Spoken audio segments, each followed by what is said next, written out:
Mondstadt, the city of freedom and our first glimpse of civilization in this game. Vinti's little walled haven is home to some of the most iconic settings we have seen till date.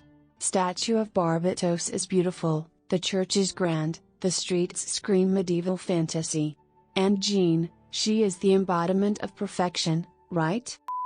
Now in this video I'll be covering the new city of Mondstadt and its countryside for the most part, as the old city deserves its own video. Hint hint, if you wanna see that please like and support this video. With that said, where do we begin our journey? I'd say, a dive into the history of Western European architecture would be a good starting point, since that's obviously the inspiration behind Mondstadt. The name is a dead giveaway, you know. For the sake of not turning this into a lecture, we'll skip the cave arts, Greeks and Romans to land right into 1100s when Gothic architecture started its flight atop the cathedrals of France, which later came down to influence the designs of houses, furnishings and even entire townships.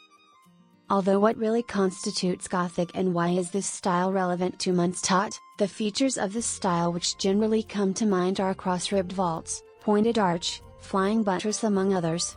However, without precedent and parallel, the use of light and unique relationship between structure and appearance give the style its character. The Church of Mondstadt is a perfect example of this. The walls seem porous as if the light filters through it, permeating it, merging with it, and transfiguring it. Gothic, hence may be described as transparent, diaphanous architecture. This relation defined the art forms which we see in Vinti's little playground. And I would say mihoyo did a pretty good job at designing individual building. Now those are some lengthy words we architects like to throw around during our juries to try and sound cool. But what does that mean in real terms? Especially for the nation of wind?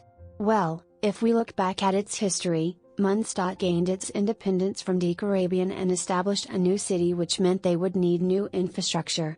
New infrastructure away from shackles of their old god and to embrace the idea of wind and freedom. Gothic style emerged at the end of Romanesque period when buildings designed in the style were heavy and constrained. It brought sunshine and freedom into the lives of people. Structures were no longer constrained in their heights, walls could be thinner with larger floaty windows. As if the solid elements were flying above luminous window surfaces in a dramatic fashion. You see where I am going with this? Gothic was a clever stylistic choice for the city. If used correctly, it portrays the very principles on which Mondstadt was based on. And it's a shame that more time wasn't spent in the upper levels of the city and the actual Archon quest. Speaking of these upper levels, let's glide over to the city square and check out what we could learn. The basic plan is rather simple, with a church on one side and a statue of Barbatos surrounded by colonnades around it. I might be wrong, but I believe this style of design is taken from St. Peter's Square in Vatican, which was built after the medieval period in the style of Renaissance. That has a church on one side with a large stone obelisk in the middle with colonnades around it. The only critique I have regarding this place would be that the statue is too big, like, it's out of proportion with the rest of the place. Taking a closer look at the statue, we could tell that this was borrowed from Renaissance as well. The thing about Greek sculptures which later was adopted by the Renaissance was the fact that they were realistic with realistic proportions and draped clothing. We don't find similar artworks in Gothic period though. And this combination of styles is pretty interesting to say the least. Is mihoyo hinting at something? Renaissance came after Gothic period, so I wonder if we would transfer into a third Mondstadt with this predominant style. Just like how the current city transitioned from the Romanesque-looking old Mondstadt. Although, now that I think about it, mihoyo would need to give us a pretty good reason to create a third Mondstadt, wouldn't they? I wonder if they are already giving us the hints of the future. Walking over to the church, we could see the design principles coming into action. I'm quite certain this is the tallest building in the first three nations of Tibet. Look at it, their dedication to pleasing their god is admirable.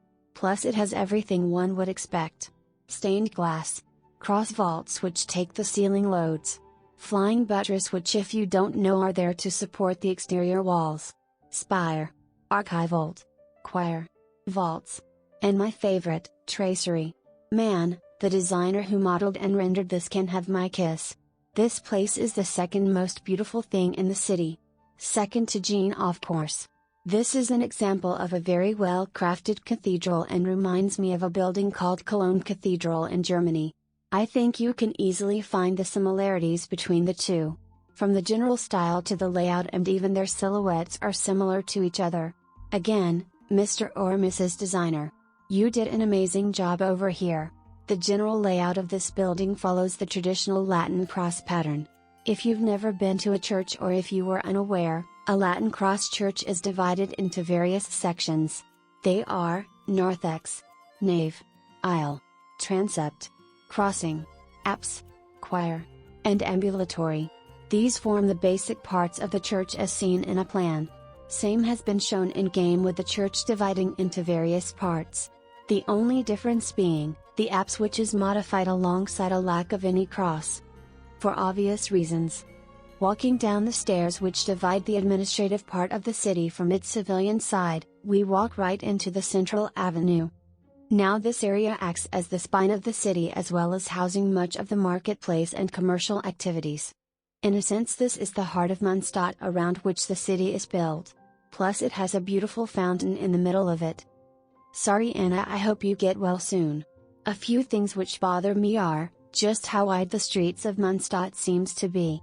Not just the primary business spine but also the tertiary streets which connect to the residential parts of the town. Medieval times saw a large overcrowding problem in cities which weren't designed for them, and this led to cramped spaces with little regard to space management. We see this with buildings where windows are facing each other at a really close interval, and this is due to lack of building laws at that time along with overcrowding. But this fact is completely contrasted by how wide the roads are and how much space is wasted in the city for no reason. I'm not saying people should live in cramped slums, but they kinda went halfway between an ideal garden city idea and a medieval township, and this just bugs me too much. Varka, mate, what are you doing? You really need a town planner. Speaking of town planning, we can zone further and take an overall look at Mondstadt, once more to try and figure out how the city was built after the old one was abandoned. To keep it short, there are two types of townships as seen in that era. Spontaneous and structured. Spontaneous cities were usually an evolution of small rural settlements which grew larger due to economic growth, strategic value, resources, or as religious hubs. The other one was a structured town which was developed due to rising population with its site generally pre-planned for some sort of advantage. These towns were more geometric as opposed to random growth and had a set hierarchy of divisions for various classes. Mondstadt is clearly an example of the latter half. In terms of organization, one cannot get more geometrically symmetrical than this, with a central ridgeline and tertiary branches around it. These type of cities start with one linear street with a market function. Then this street is repeated on a branching level where settlers come in to form the residential population of the city. These streets run through natural paths where the terrain offers least resistance. Now this is just a theory, but it seems Mondstadt developed as a planned city when people moved in, selecting this location due to the natural defenses of a moat. The city might have developed a trading street first along with small residences around it which grew to inhabit the small island. As the city would have settled, its defenses might have been secured with walls as Vinti would have stayed absent during their development for the sake of freedom, and the absence of their archon would lead them to develop fortifications around the city. With the fortifications ready, they would have created a temple to their god at the highest point to give their respect.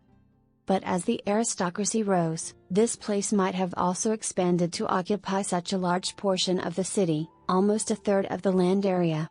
I think the current city still has marks of the days of old.